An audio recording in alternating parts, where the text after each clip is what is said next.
بسم الله الرحمن الرحيم، الصلاة والسلام على رسول الكريم. ازيكم يا حبايبي؟ عاملين ايه؟ يا رب تكونوا بخير، وان شاء الله نبقى طالعين من العيد كلنا مبسوطين وبصحة، وان شاء الله ربنا يعيد علينا الايام بخير دايما يا رب.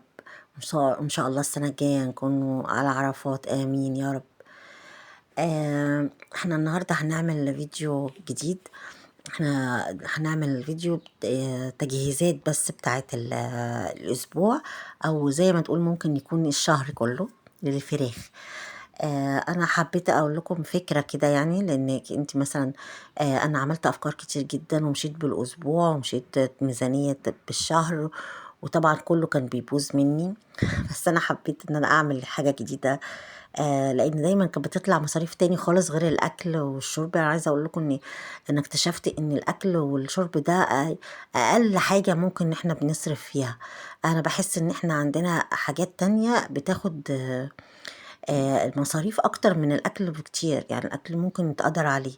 إحنا عندنا طبعا اللبس، اللي بتاع ده التعليم، وكان في إن شاء الله ربنا ما يجيبش أي حاجة وحشة لحد، يعني أمراض، الأدوية، كل ده بياخد فلوس أكتر بكتير.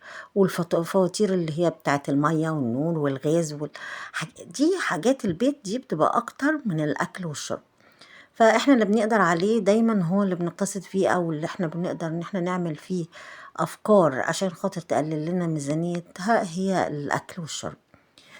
فأنا حبيت أعمل فكرة جديدة، لأن أنا كل مرة كنت باجيب بالأسبوع حاجات الأسبوع، يعني أجيب مثلًا بانيه مرة، وأعمل وراك مرة على صينية بطاطس، أو بأي طريقة تاني أعمل لحمة أعمل بيها خضار. ممكن أجيب فرخة بلدي، ممكن بقية سمك مثلًا، ممكن بقية الأسبوع. إحنا مش كل أسبوع طبعًا هناكل كده كل يوم فراخ، لحمة، سمك، لأ، يعني قصدي في كل أسبوع أعمل يومين 3، بالكتير أوي 4، اللي هي الحاجات اللي هي الفراخ أو اللحمة أو السمك أو الحاجات دي. وبقية الأسبوع ممكن بقى يوم محشي، يوم عِجّة، يوم نعمل بطاطس محمرة وكفتة، حاجات كده يعني سريعة. فأنا النهارده حبيت أجيب حاجة، أنا حبيت أجيب فراخ من اللي هي يعني بتاعة متربية في البيت. فوصيت واحدة يعني أعرفها إن تجيب لي فراخ في البيت، فهي جابت لي الكمية دي. يعني هي كمان كانت هتجيب لي كمية أكبر من دي، بس أنا اللي قدرت أقول لها عليه يعني أخده هو إن 5 فرخات دول هما زي ما حضراتكم شايفين كده. بسم الله ما شاء الله، كبار كبار كبار، يعني مثلا 3 إلا ربع، 2 ونص، هي كده أوزانهم مع بعض يعني. فأنا طبعًا أصلًا دول فراخ طبعًا بيضا، فأنا ما باكلش الفراخ البيضا شوربة أو باطبخ عليها، إحنا بناكلها يا بانيه، يا الوراك بنعملها على صينية بطاطس، أو لوحدها، زي الكنتاكي كده، أو بنعمل يعني ليها أفكار بقى بتاعة الشيش طاووق، بتاعة أعمل بالبانيه ده خضار sauté. يعني أنا أكتر أكلي أنا وولادي اللي هي في حاجات بتاعة الفراخ البلدي دي بناكلها مرة والّا مرتين والّا حاجة، بيبقى فيها ملوخية أو قلقاس، فبناكلها كده. فأنا فكّرت بقى لمّا جابت لي دُولة إن أنا أقطّعهم وأحطّهم، هُم دُولة قالت لي عاملين الفرخة كانت عاملة 250 جنيه، ودول عملوا 1250. وطبعًا دُولة هيتقطّعوا على كتير جدًا، يعني هُم عملوا لي تقريبًا 13 كيس.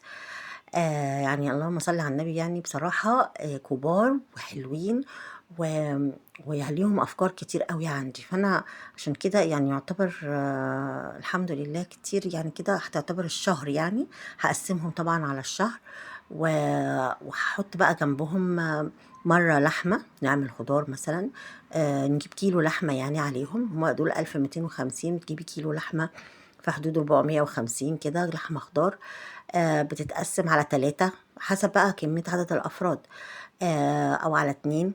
نجيب مرّة كيلو سمك، مرّة نجيب لحمة مفرومة. يعني هتبقى تقريبًا ممكن تخُش لها في ال2000 جنيه حاجات، وممكن تقعد معاكِ الحاجات دي مثلًا 20 يوم. يعني أنتِ دي 13 كيس اللي عملته ده، و وتجيبي مثلًا كيلو لحمة تتعمل على مرتين أو 3، نجيب كيلو ب450.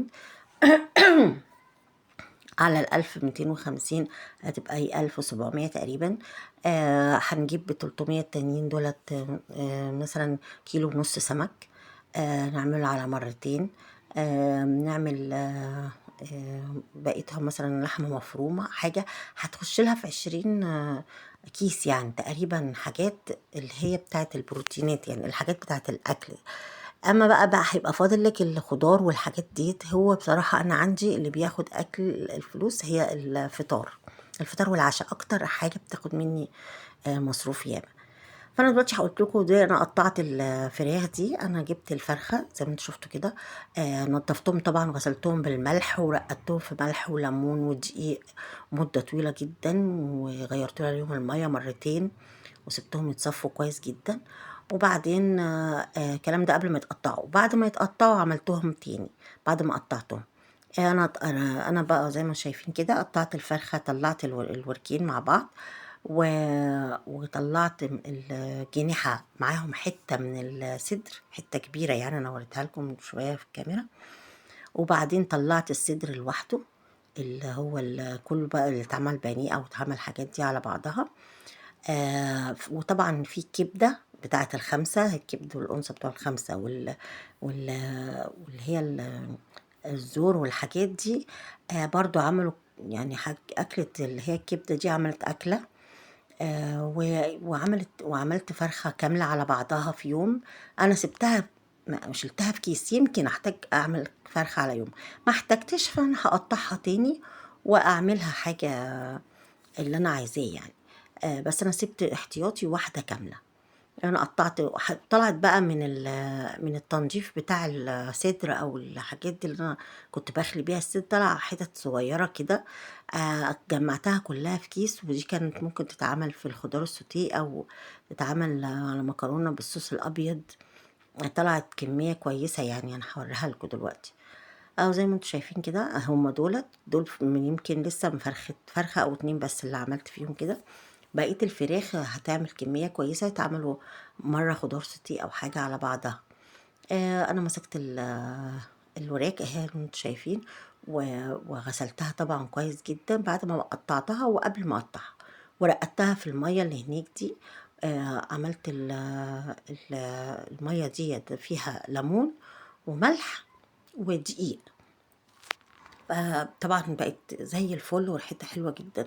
وانا اصلا باخدهم زي ما انتم شايفين كده قبل ما اقطعهم، برش عليهم الملح، ان الملح ده اكتر حاجه هي اللي بتشيل الجراثيم او بتنظف الفراخ يعني. اثبتوا كده ان اكتر حاجه هي اللي بتطهر الفراخ هي الملح. فانا بقيت بغسلهم الاول قبل ما اقطعهم، بعد ما اقطعهم برضو اغسلهم تاني، لان بتبقى طبعا اتفتحوا كده، فبتبقى فرصة ان هي يتقطعوا من جوه. وشلت من عليهم حاجات ومطرح السكينة وكده. زي ما انتم شايفين كده غسلتهم بالملح، وبعدين شطفهم من الملح، احطهم في البلاستيكة دي واملى عليهم مية، واحط عليهم بقى ملح وسكر وليمون وخل. انا بصراحه ما كانش عندي ليمون ودقيق، قصدي حطيت دقيق. انا ما كانش عندي ليمون، بلاش خل، اسفه، هو ملح وسكر وليمون ودقيق. خل دي انا ساعات بحط نقطه كده لما ما يكونش عندي ليمون، بس مش كتير يعني، نقطه بسيطه جدا في الميه، عشان خاطر لو ما عنديش ليمون يطهرها يعني. بس هي اهم حاجه عليها هي الملح والدقيق. وبعدين حطيتهم في البلاستيكه دي الكبيره، وحطيت عليهم ميه تاني. زي ما انتم شايفين كده، انا سايبه فرخه كامله، يمكن اعملها محشيه في الفرن، ممكن اعملها مشويه، افتحها واعملها مشويه برضو في الفرن. هتبقى حلوه يعني. وكده انا عملت فعلا 13 كيس يعني. انا هوريكم انا طلعت من فرخه واحده كام كيس. دي فرخه بقى، دي طريقه تانية انا حبيت اصورها لكم لوحدها عشان دي طريقه حلوه قوي. عجبتني يعني، كنت شفتها في حته يعني كده وعجبتني التقطيعه دي، فقلت اوريها لكم. احنا بنشيل الجلد الفوق كده بتاع الفرخه، ما بنقطعهوش، بنشيله لفوق، وبنحاول ان احنا بقى نسلك منه الصدر. اللي هي الصدر ده زي ما انتم شايفين كده، بنشيله، بنسيب طبعا حتة زي ما احنا متعودين مع الكتف مع الجناح. في الحتة بتاعت الكتف كده بسيب فيها حتة فرخة حتة من الصدر، حتة كبيرة يعني بتبقى حلوة، وبس بنقفل كده عليها البتاع كده بتبان زي ما تكون فرخة.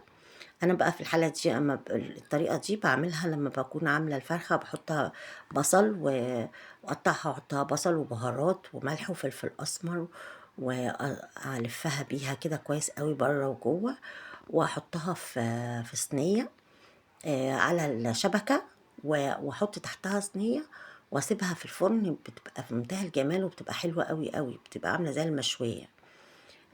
مرّة إن شاء الله نبقى نعملها مع بعض. وكده حطيتها وبعد ما خدتها شطفتها أهي، بتصفّي المَيّة كويس جدًا، أنا حطيتها في المصفى وقعدت في المصفى مدة طويلة أوي، عقبال ما نزّلت كل المَيّة اللي عليها.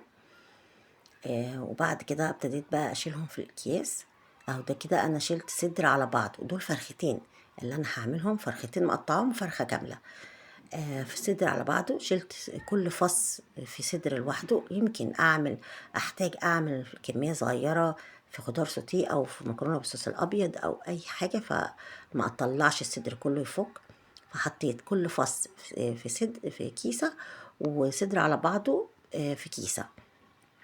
وحطيت الوراك، هُم وركين، إحنا 4 أفراد بناخد الوركين دول بنقطعهم دبابيس لوحدها والحتّة اللي فوق دي الفخدة لوحدها، كل واحد بياخد حتّة من الكبيرة اللي فوق والدبوسين بياخدهم واحد، وأنا باعمل بقى اللي هي الجناحة مع الحتّة اللي من الصدر دي برضه معاهم، فأهي حطيتهم أهُم في كيسة، وبتبقى أكلة كبيرة جدًا ومُشبعة باعملها في صينية بطاطس أو على صينية بطاطس أقطّع بطاطس وطماطم كده وبصل، ونحط بهاراتها كويس أوي وملح وفلفل أسمر، ونحط عليها الوراك والبتاعة دي ونحط شوية مَيّة رُز كوباية ونحطها.